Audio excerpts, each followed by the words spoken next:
Hello, I'm Stefan Bouzarovski. And I'm Saska Petrova. We are both from the School of Environment, Education and Development, University of Manchester, UK. Thank you for giving us the opportunity to present this via this video presentation. I hope this unconventional format will not deter you from listening to us in the next 15 minutes or so. And our presentation is about energy vulnerability, which I'm going to talk about in a minute, what that means, and really the importance of home in energy vulnerability. So what is this energy vulnerability thing? Well, basically we think of it as the propensity to experience energy poverty. And energy poverty is basically a situation where a household cannot have an adequate level of energy services in the home, whether that's heating or lighting or space cooling and so on. Now what we're going to argue today is that energy poverty, and of course its corollary in the broader sense, vulnerability, is contingent upon social networks and material infrastructures that are embedded within the home. When we say energy poverty, we can say that most of the discussion has been around inadequate access to modern energy in the developing world. However, we would argue that actually there are inequalities in the access to energy services on a household level in developed countries as well. Since our research is about the European context, I also might say that largely energy poverty is an invisible problem, which is basically reflected by the very few countries, European countries, that have provided official definitions of energy poverty. We have only 4 European countries, including the UK, Ireland, France and Slovakia, although vulnerability is not an unknown concept, but basically this concept is mostly related to socially vulnerable households.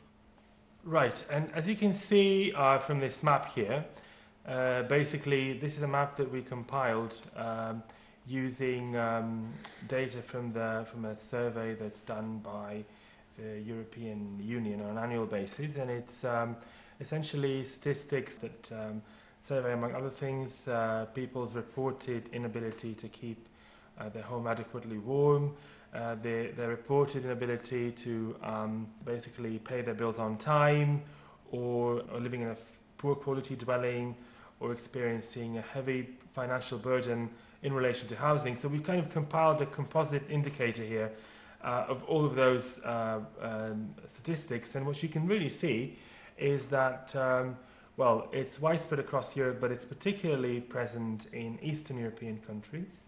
So many households in these countries, actually this is the population percentage I should add, so a large part of the population in these countries experiences such conditions, but also Southern Europe is vulnerable as well. As Stefan said, actually, landscapes of vulnerability, as we call them, exist all or are present all around Europe, and actually in all wealthy European states as well. Mostly energy poverty is related to inefficient housing, also removal of price subsidies, as well as expansion of general income poverty. Still, I would like to point some groups of countries, for example the Mediterranean countries, where basically most of the households have been considered energy poor because of the inefficient energy services or inadequate energy services in the home, mostly related to heating and cooling. Also the countries of the so-called Atlantic Rim, including the UK, Ireland, Belgium, France, where energy poverty is mostly a result or a consequence of inefficient housing and income inequalities. In general, basically, there are specific groups of people that we can consider energy vulnerable, which include urban and rural pensioners, single parents, families with children, rental households, farming households, and also households living in multi-family apartment buildings. Right, so the countries that we are particularly interested in, which you could also see from that other map that we showed previously, and those are the countries of Eastern and Central Europe. Now, these are countries that are a special case in terms of vulnerability. because, well, as you could see from that data we showed there, that's very widespread, the condition of inadequate energy services in the home. And here really there are multiple contingencies causing it. First of all, it's what we call the legacies of the centrally planned economy. So these countries, about 20 years ago, and they've come into capitalism now, but they had an economy that was previously under a communist party rule and centrally planned. So of course energy prices were subsidized back then, and the state was well, interfered in energy enterprises that owned them. Then they were subject in the last 20 or so years to neoliberal energy reforms. There's been an upward price for balancing. That's kind of neoliberal speak. It means basically that prices which were previously subsidized in favor of households are now no longer subsidized, indirectly or directly. And prices have just generally gone up for electricity and other like gas and so on. The energy sector has also been privatized, unbundled, liberalized along this neoliberal formula. And alongside that, of course, if you think that all that's happened, but there hasn't really been an adequate social safety net. So basically vulnerable households haven't been supported adequately. And also there's a large housing stock that is inefficient. And again, there hasn't, in many countries, there hasn't been really a policy framework to facilitate moving towards more energy efficient homes or energy efficient residential stock. And just in front of you is an image of a typical legacy of the communist period. These are district heating systems. The pipes, this is actually in eastern Germany, but the pipes running largely exposed, rotting, almost, well, not rotting, but well, they're subject to obviously to corrosion and experiencing issues of poor maintenance.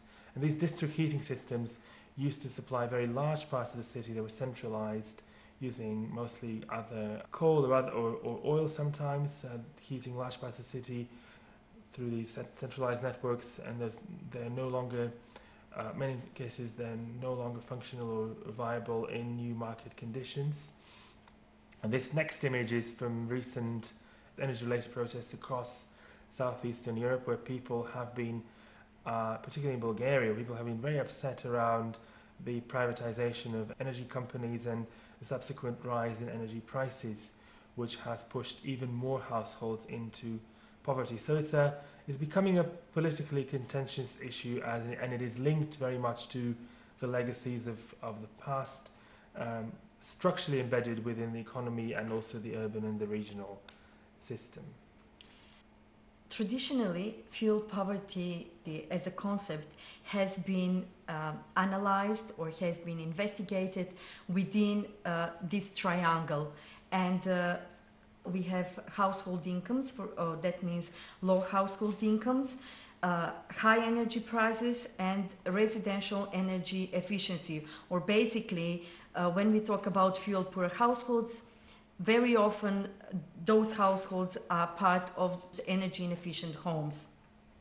Still, some would argue that providing adequate energy services or access to energy services is contingent on broader infrastructural issues and path dependencies. Also, households are proactive in addressing deprivation and often use collective resources in doing so.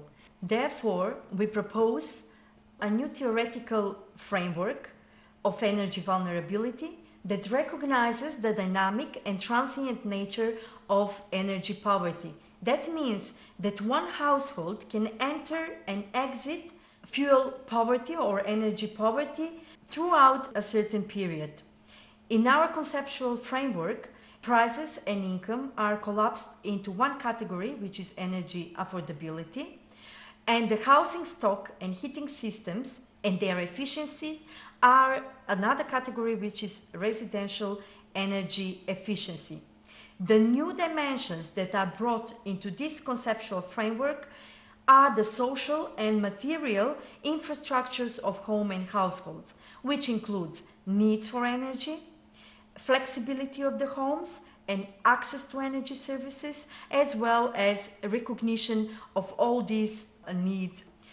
We draw upon findings from research on community networks, recognition procedure and distribution, networked assemblages, and political infrastructures.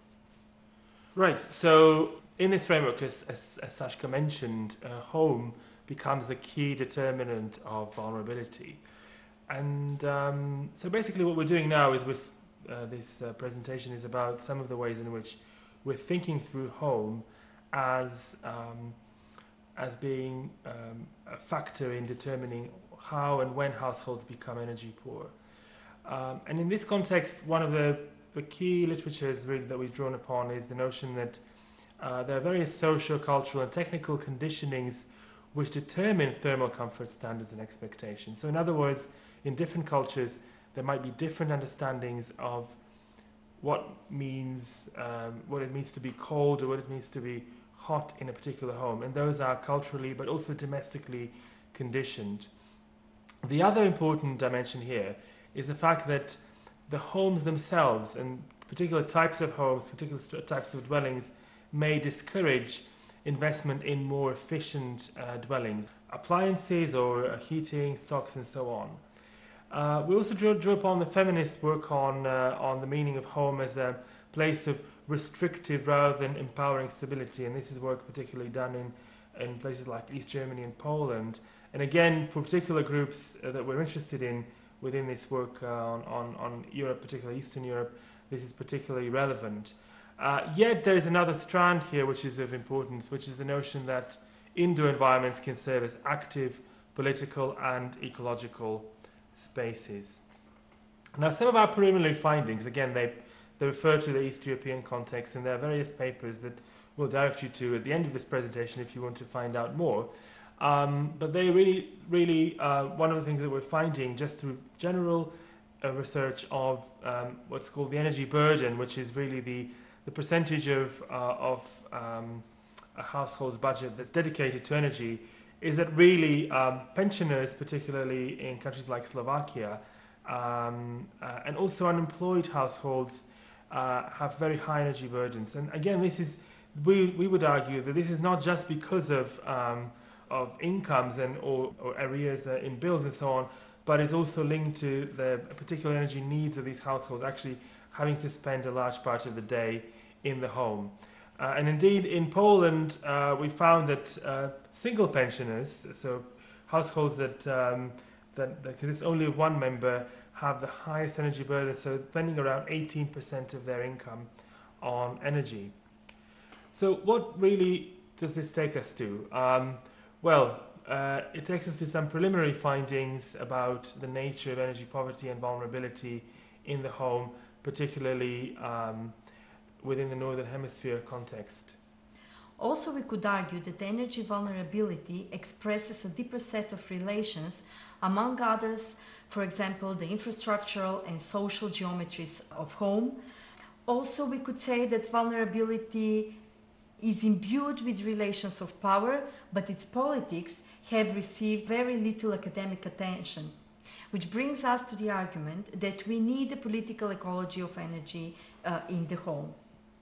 Right, so we do realize we've only had 15 minutes in which we've had to summarize quite a complex and extensive set of ideas and empirical findings.